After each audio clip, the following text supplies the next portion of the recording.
안녕하세요. 오늘 저희와 함께할 말씀 탐구에 오신 여러분 환영합니다.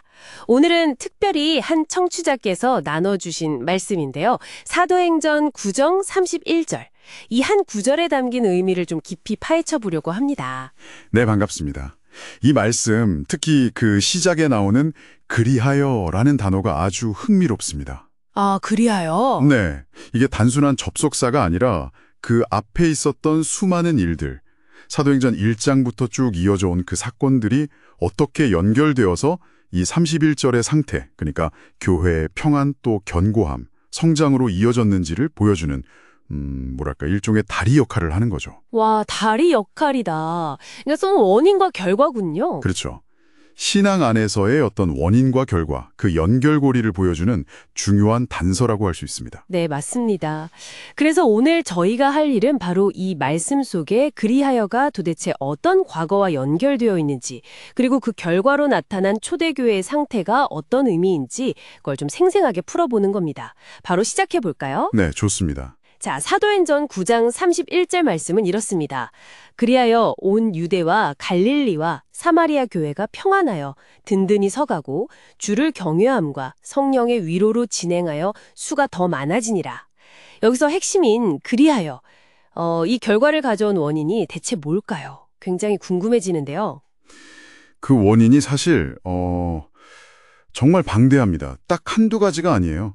말씀드린 대로 사도행전 1장부터 9장까지의 그 모든 여정, 그 사건들이 다 원인이라고 봐야 하는데요. 1장부터 9장 전체요? 네, 예를 들자면 오순절에 성령께서 강하게 임하셨던 사건, 엄청난 일이었죠. 네, 그렇죠. 교회의 시작과도 같은. 회 속에서도 아주 담대하게 복음을 전했잖아요. 하나님 앞에서 너희 말 듣는 것이 하나님 말씀 듣는 것보다 옳은가 판단하라 이렇게 외치면서요. 이런 담대함. 아, 그리고 그 예루살렘 교회의 유무상통도 빼놓을 수 없겠네요. 자기 소유를 선뜻 내놓는다는 게 이게 보통 일이 아닌데 말이죠. 어떻게 그게 가능했을까요? 바로 그 점입니다.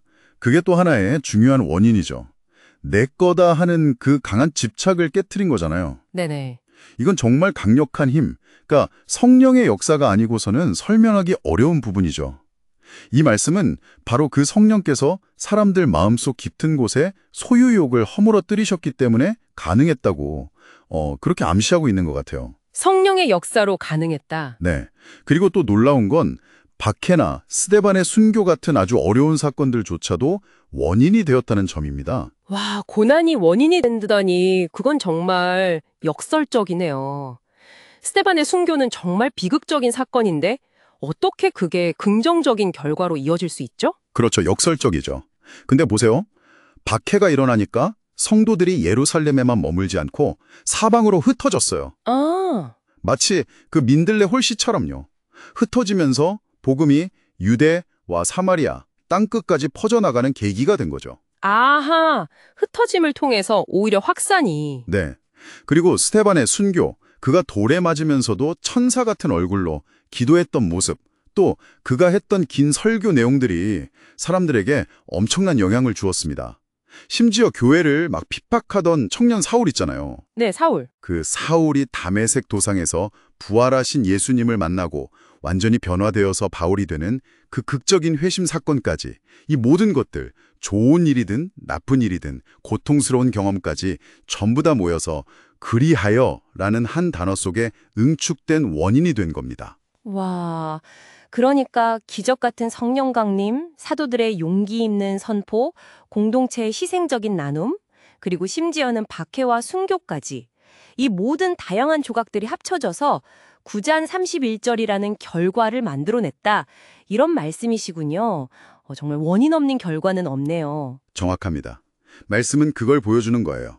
수많은 방해, 성경은 이걸 사탄, 즉 대적하는 힘이라고도 표현하는데 그런 방해에도 불구하고 누군가의 기도, 또 누군가의 헌신, 순종, 심지어는 고난을 통한 흩어짐까지 포함해서 다양한 원인들이 있었기에 교회가 그 다음 단계로 나아갈 수 있었다는 거죠. 저절로 얻어진 평화나 성장이 절대 아니었다는 겁니다. 아, 그렇군요. 그럼 이제 그리하여 다음에 오는 그 결과들, 그 상태들을 좀 더 자세히 들여다볼까요? 평안하여 든든히 서 가고 주를 경외함과 성령의 위로로 진행하여 수가 더 많아졌다. 이 네 가지 상태, 평안, 든든히 섬, 주를 경외함, 성령의 위로. 이건 구체적으로 어떤 의미일까요? 먼저 평안. 이건 단순히 아무 문제 없는 상태가 아니라 그런 엄청난 외부의 핍박과 어려움 속에서도 흔들리지 않는 내적인 강인함, 어떤 영적인 평화를 의미한다고 볼 수 있고요. 든든히 서간다는 건 교회가 막 기초가 놓이고 세워져가는 조직적으로나 영적으로 안정되어가는 모습을 말합니다. 네. 그리고 주를 경외함, 이게 그냥 무서워하는 공포가 아니고요. 헬라어 원어로는 포보스인데 하나님을 향한 깊은 존경심, 거룩한 두려움 같은 거예요. 이 하나님을 경외하는 마음이 있으니까 세상을 두려워하지 않게 되고 오히려 자기 내면의 질서를 잡는 힘이 되는 거죠. 공동체 안에서도 서로 다투기보다는 하나님을 먼저 생각하게 되고요. 아, 세상을 두려워하는 대신 하나님을 경외함으로 오는 담대함과 질서군요. 그렇죠. 마지막으로 성령의 위로. 이게 파라클레시스인데 곁에서 돕기 위해 부름받은 자라는 뜻이 있어요. 변호인, 상담자, 위로자 다 포함하는 개념이죠. 고난이 아무리 심해도 이 성령의 위로가 있으면 무너지지 않는다는 겁니다. 사람이 고난 자체보다 위로해주는 사람이 없어서 무너진다는 말도 있잖아요. 네, 맞아요. 정말 그렇죠. 바로 그겁니다. 성령께서 곁에서 위로하시고 붙드시니까 상처를 딛고 다시 일어설 힘을 얻는 거죠. 이게 결정적인 동력이었습니다. 와, 평안, 견고함, 주를 경외함, 그리고 성령의 위로. 이 모든 것들이 마치 톱니바퀴처럼 맞물려서 선순환을 이루면서 결국 수가 더 많아졌다. 교회의 양적인 성장으로까지 이어졌군요. 놀랍네요. 자, 그럼 이 모든 이야기가 오늘 이 방송을 듣고 계신 여러분께는 어떤 의미가 있을까요?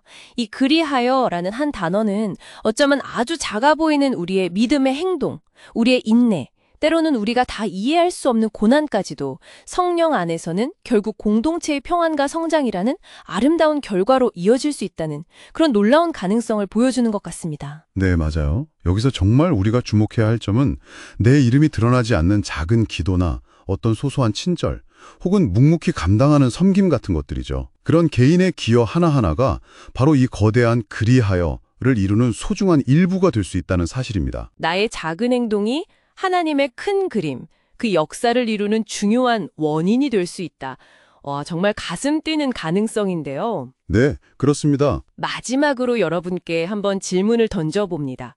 이 사도행전 9장 31절 말씀을 오늘 우리 삶에 비추어 볼 때 지금 여러분의 삶과 또 여러분이 속한 공동체 안에서는 어떤 원인들이 차곡차곡 쌓여가고 있나요? 그리고 그리하여 어떤 미래를 기대하고 또 만들어가고 계신가요? 오늘 우리의 작지만 진실된 기여가 우리가 상상하는 것 이상의 결과를 낳는 더 큰 이야기의 일부가 될 수 있다는 그런 희망을 함께 품어보면 좋겠습니다.